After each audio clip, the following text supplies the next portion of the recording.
Welcome back to Etheria Restart. I want to give you guys a complete recap of what went down on launch day on my personal account. I spent multiple hours live streaming, pulling different Animists with you guys, and going through the progression of day one in this game. And I think it's really important that we all get a good feeling as to how you may look on your day one when you're playing Etheria Restart. Now, don't worry, you haven't played yet? Not a problem. I have a QR code for you right here, as well as a link in the description, which not only gets you the game for free on PC or mobile, but also gets you 10 free summons inside of the game, giving you the chance of pulling in SSR Animists just like we did. Today I have Hermes back with me on the channel, and we're going to be going through our best and most difficult moments from day one, so you guys know exactly what your start is going to look like. Hermes, thanks for coming back to the channel, man. I appreciate it. What's going on? Not much, man. I have been loving the launch of this game. It has been so much fun. Honestly, I would say even more fun than the beta. Now that I've kind of seen how it goes, got my toes dipped in and all that, it's been so much fun. Yeah, I mean, it's better than the beta because this is the account now, man. Like, anything you're pulling is yours forever, and that feels really, really good. Exactly. So let's start off with a decision that you and I both made about our own accounts. And this is something that is, in my opinion, a smart choice and an important one as well. When you start playing the game, you have a bunch of Animists, and you probably don't unlock anything great from the start. Now, you do unlock Leanne, but you don't have any other SSRs, and you're trying to work with, your regular SRs to try and make some things work and get through different stages of the game. But something that we decided to do, Hermes, on our accounts is to, instead of really leveling up the modules for all of the different Animists that we have, we decided to try to do a bunch of pulls for more Animists. We wanted to see if we were able to pull in solid Animists that we can then just use and be able to progress with as we went through the game. And we realized that on day one, we had to have pulled in, and this is me being generous here, or underestimating. We must have pulled in like 75 pulls absolutely for free. Then we spent a couple of bucks and got an additional 50. What are some tips that you have that you've been getting from playing on your account on just how to get so many more of these summons so that you have the opportunity to have some SSRs drop onto your team? Honestly, it's going through and first clearing a bunch of stuff. So what's so great about this game is that there's so many different places that you can get all of those prototypes from, that when you go through on a lot of these stages and you first clear all these different areas of the game and all these different content, there sometimes will come in groups of 3 or just 1 in general. What you'll be able to do is actually go in, and when you clear the next stage, you'll be able to get, just like right here on Doki Doki, you'll be able to get those Anima prototypes when the first time you clear stuff. So even if you've got something running in the background, like for example, Doki Doki, which should be a lot of people's background grinding farm in this early game, you can go through Terramatan, you can go through the outpost, you can go through your investigation XP areas and get all those pulls from those different areas. In just a couple minutes, honestly, you're racking up crazy numbers of pulls. Yeah, I mean, we were streaming for about 3 hours and having 75 free pulls. I mean, essentially, that's bringing you to pity. Pity is 80, so you're 5 short of pity. You're most likely going to be, you're almost guaranteed an additional SSR in your account just from doing those pulls. And that prevents you from having to go in and really level up gear that's not very good, that you may not be utilizing. So these modules, you don't have to spend all your resources on really trash modules that are not going to be good after day 2. So it actually saves you resources along the way. So the large amount of pulls is actually a fantastic idea. I did put out a video giving you a whole bunch of codes to give you additional pulls. Go check out that video on the main page of the channel, as well as, again, using this QR code will give you an additional 10 pulls as well. Now, I've had a lot of people, I shouldn't say a lot, I've had a handful of people reach out to me with the question, Hermes, I'm stuck, the campaign, I can't progress anymore, and I need to get to level 10 before I can continue on with the story and continue grinding.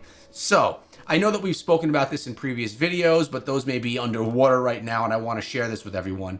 And I'll let you actually share it since you've been quiet over there. What is the best way for people when they're trying to push through campaign and story mode, but they get to that block? What's the best way for them to be able to push forward even further and grind to get their account to that rank 10? Use as much stamina as you can. And I think that, and this is what people really need to realize, is that to level up, most of your experience is going to come from two main places. Number one is going to be your quests, the other place is going to be your stamina. There's a limited number of daily and then weekly quests that you can do, but there is obviously there is a cap on stamina as well, but the cap on stamina is so much higher than you would have on those quests, those daily and even weekly quests, that you just got to go through and burn through as much of that stamina as you can. And the way that I did it, and I think you've done it as well, is you've kind of gone through and you've seen what areas of the game you need to progress in. So, for example, for me, if I needed an additional shell on my account, if I needed to get a couple more upgrades in that, what I would do is I'd put that on background farm, and then I'd farm a different area, or I'd push up that area as well. And I kind of do those things simultaneously. So on one hand, for example, for you right now, you could go into Terramatan Hard 3, you could put that on background farm, and then you could go over and try to first clear a bunch of stuff to get yourself more prototype pulls and double up on your XP that you're getting. And then that's how you quickly level up, especially in those first couple levels, which can really be a drag with how much content you're really limited to doing. Yeah, and you're putting a point out there that probably no one's even thinking about, and that is the background battles inside of Etheria Restart are actual battles happening in the background, and you could still do other battles in other areas of the game. You can't just kind of, peruse around looking at things. You can actually do other game modes and grind twice as fast because you're able to use the background battles are going, and then you decide that you're going to go do something else inside of the game. So it's super useful. It's a great use of both your time and a great use of your stamina. At the same time, you're going to be getting yourself different gear that's going to be unlocked as you progress. So you're going to want to, continuously push to the level that you can 100% clear, so that you can get those better drops along the way. And again, once you start getting that better gear that's not just trash, you could start equipping it on your Animists, and then you don't feel as bad about spending on gearing that is just straight up trash. So any other leveling pain points? The one that most people always talk about is getting to level 10. So are there any other roadblocks along the way that you've encountered that you think are similar, where you just got to go and auto doki doki all day so you could level yourself up, get some gear, get your level up, and then continue on? So I think for day one, it really comes down to how much you're willing to grind, right? Like level 10, I would say, is a pretty good place to be at for day one, getting up. I think your account, we were talking about this before, your account I think was up at level, I think 14 or 15 by the end of day one. And that was with some pretty serious grinding happening. So I think if you can get on that day one, like you're talking about, if you can get to that level 10 point, use your stamina refills as much as you can with those Hydra crystals, go through, unlock a bunch of new Animists to play with, I think you really are setting yourself up.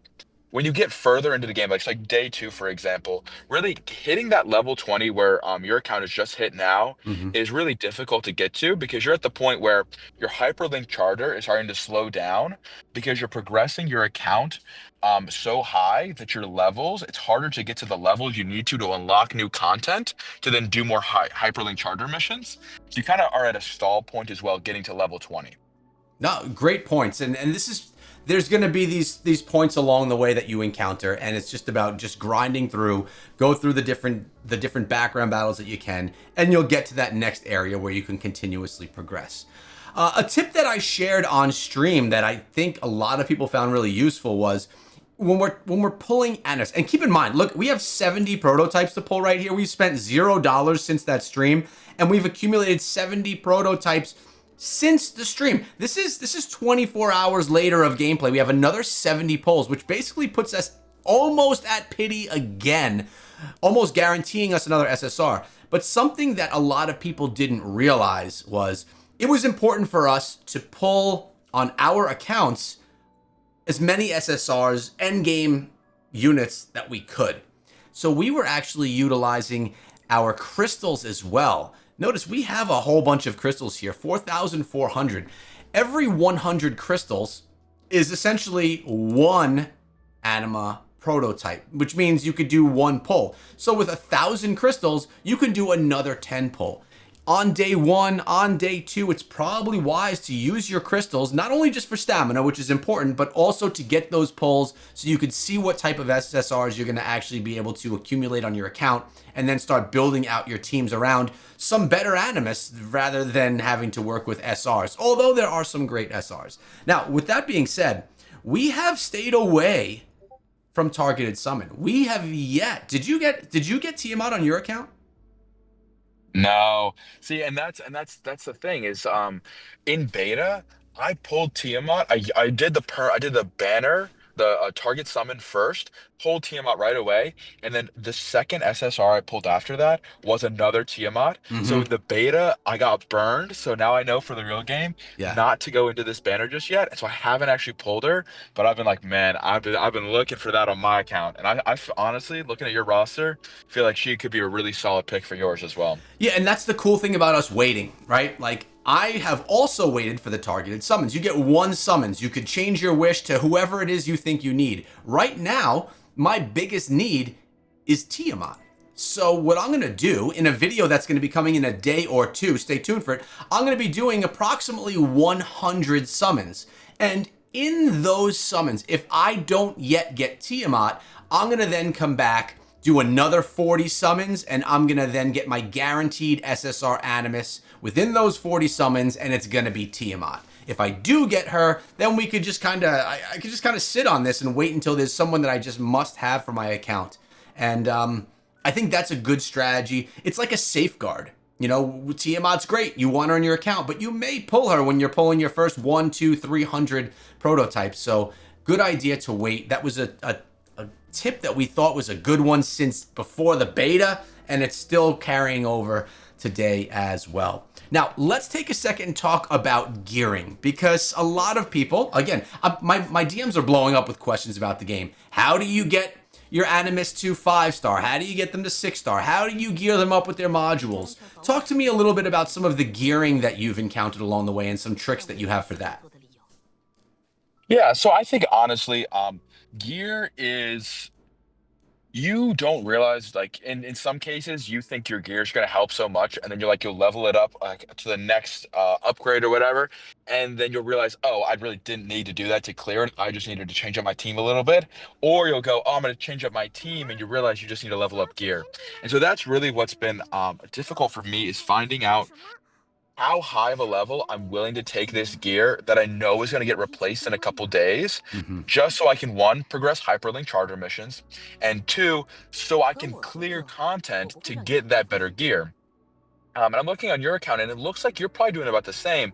You've got a lot of those purple modules either leveled up to 6, where really they should stay, or some even up to 9 on your better Animus, which I think is definitely a way to do things to make sure you're clearing the content you need to, especially on those damage dealers.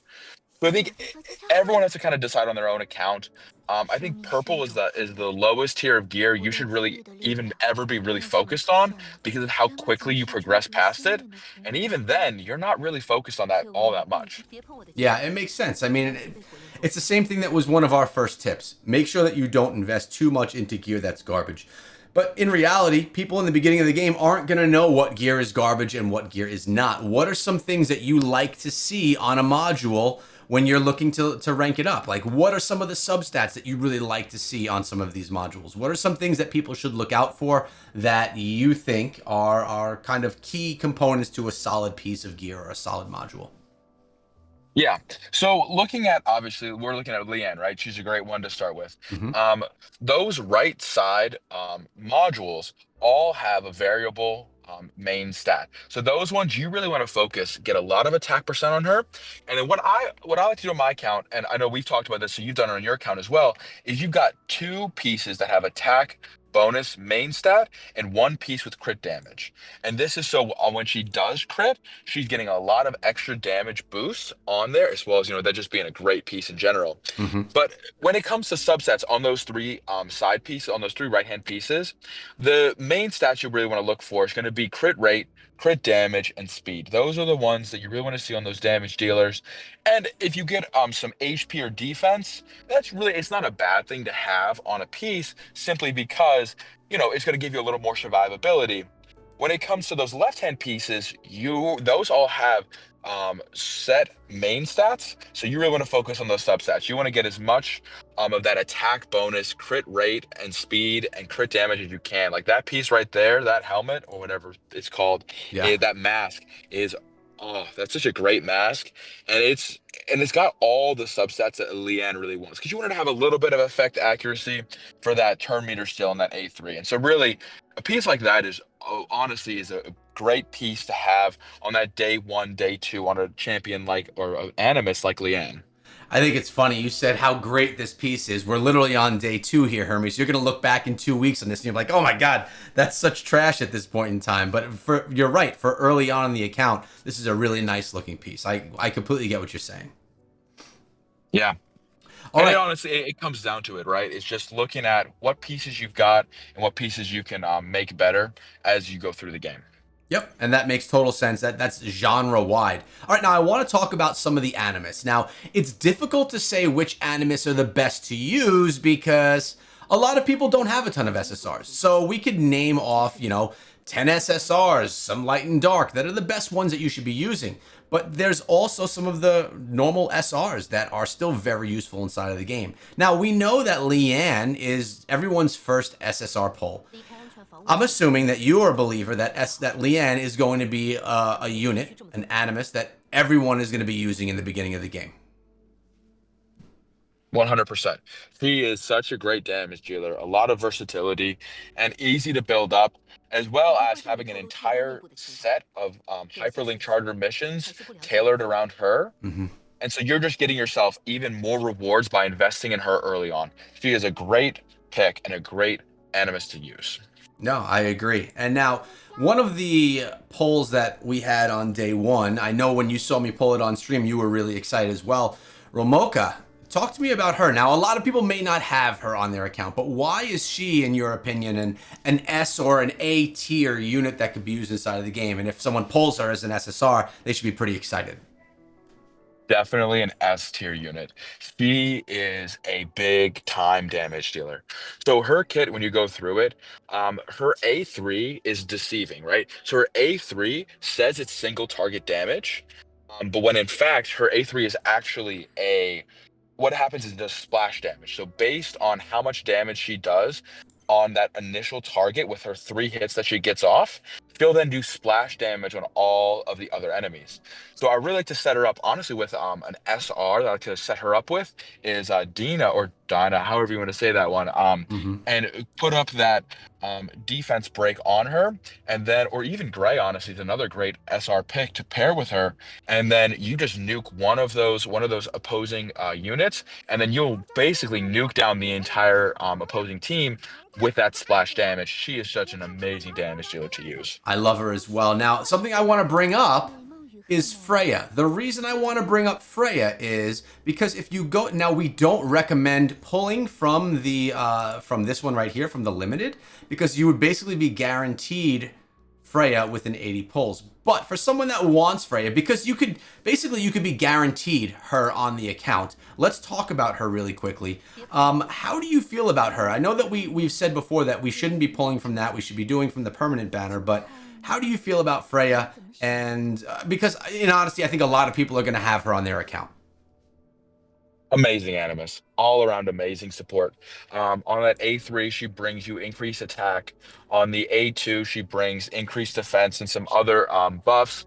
And her passive as well is great because what her passive does is it additionally, every time that your team gets a buff, what'll happen is that you will get a little turn meter boost. And anytime the opponents get a debuff, they'll get a turn meter pushback. So she is really, really strong support. She does well at boosting your turn meter up, enabling your damage dealers, and providing additional support to your units to keep them a little bit beefier, a little bit tankier to survive some of those hits from those big bosses, especially bosses like Terramatan. Yeah, I love that. Thanks for breaking her down a little bit because, again, she's going to be a popular one. What I'm going to do here is I'm going to go through a couple of my SRs. Unless if you see any SSRs on my account that you want me to touch on, The higher they are up here on this list on the left hand side, essentially is the more that they're used, the more that they're leveled, right? So let me go through a couple of the SRs that we're using over here, and you could just tell people maybe like a quick tip for each of them and what they're good for and why they could be seen in your account. Starting with Dina, I know you mentioned Dina already. Yep, she is a Terramaton killer. She is in like a ton of high level Terramaton teams because of that A3 ability. She puts out so many valuable debuffs that really make her a super useful animist to use to enable all your damage dealers and get that boss down quickly. But she really has a place in a ton of different content based on obviously the affinity of matchup, like making sure that that is properly aligned so that she is going against those hollow champions or other reason champions. Not really um, as great against odd, but she can still be useful, just really boosting up that damage level. All right. What about next up that we have on our list is Kraken. What's Kraken going to be good for? Kraken is a really good control unit. He is great for Doki Doki, I'd say, especially because of the control that he brings, helping you to neutralize that damage reduction passive of those waves. And he can also be used in arena as well as a control champion. I know you're excited to hear about that because you love that arena, and I know we'll be making more content on that soon. Yep. So I think he is a great pick for control. All right. And there's one more that I want to take a peek at, and that is Sonia. Talk to me about Sonia, another SR that's being used a lot on my account. So Sonya, I would say, is really good because of the healing that she brings. She has that H2 ability is a big heal and can even be used as a revive. And then she also has that passive that you're on right now, which also goes into gives her passive healing on two allies, and it's really great at keeping your team alive and topped off, making sure their HP is at a good place throughout the battles you go through. All right, now, okay, last topic to touch on right here is the different roles of our Animus. Obviously, we have our healers, the ones that everyone knows. You have your damage dealers, you have your healers, you have your ones that can cleanse. What are a few of the roles, and who are the best to fill those roles that a lot of people are going to have, let's say, in their first week of playing? So I think obviously damage dealers are really big. What you want to focus on in your account, like you talked about before, looking at Tiamat. Tiamat's really good for a lot of reasons, and but the big reason on your account why is you have Lian, which is a red or a reason damage dealer. You then Mm-hmm. have Romoka, who is a odd or a green, or no, she's a hollow or a green damage dealer. So you're really looking to get an odd solid damage dealer on your account.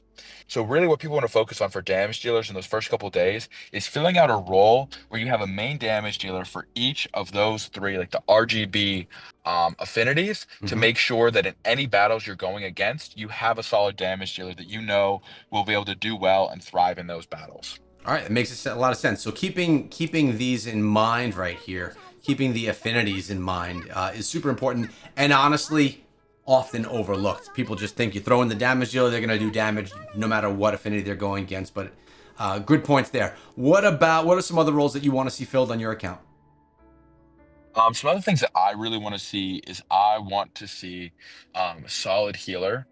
Sonya can be really good early game, but I think that first week reward that when you get Linglu is an amazing pick to add to your account. And I'm super excited for when we get obviously to take 7 days, but when we finally get those 7 days in and we're able to pull her in, I'm going to be super excited to see what kind of healing she's going to be able to do on my account. And I'm sure your account is going to get a big time boost as well. I'll tell you what, man. When I was going against Linglu, trying to battle her, she was just healing herself up, but I couldn't kill her because of all of her healing. So yeah, can't wait for 7 days to pass to have her in the account again. And again, guys, that's another free SSR that you're getting. It's going to be like another, at least early stage, it's going to be your S tier healer inside of the game, which is just kind of proving that the ability to pull Animists that actually are going to matter on your account, solid opportunities there. All right, we have our healer, Exactly. we have our damage dealer. What's another role you like to see? Another role I see is support as well as some turn meter control. So there's a few good options. There's the SSR, which in Freya, and she is a great one at that as well. Great support champion, has a little bit of turn meter manipulation, but then there's two SRs. I think I saw at least one of them, and that's Chiaki the Echo, is an incredible turn meter booster as well as an attack up champion. and she is great to use. Yes, right here. She is an amazing turn meter booster, which is great for a lot of areas of the game, especially in arena, to help make sure that your team is going first and going fast. And then one more that I don't think you have on your account, but I think is someone that you should really be looking forward to pulling is Marvel. He got a super big, he got a, I would say a substantial, not necessarily super big, but a substantial nerf to his kit. But I would say that he is still a really top tier control champion. Big time turn meter pushback, great in Doki Doki. I think he's still good in arena. He's good in a lot of different content areas and really a solid all around control champion. I love it, man. I think we really in this video touched on a lot of different elements of your first day, your first even 2-3 days inside of Etheria Restart. I appreciate you coming through, and I think combined between you playing on yours, me playing on mine, and us always getting together for collaborations and just discussions on how we're going to play the game, we're going to be able to put out some really great content for people to have some good guides along the way. Any last things that you want to touch on before we go? Nah, man.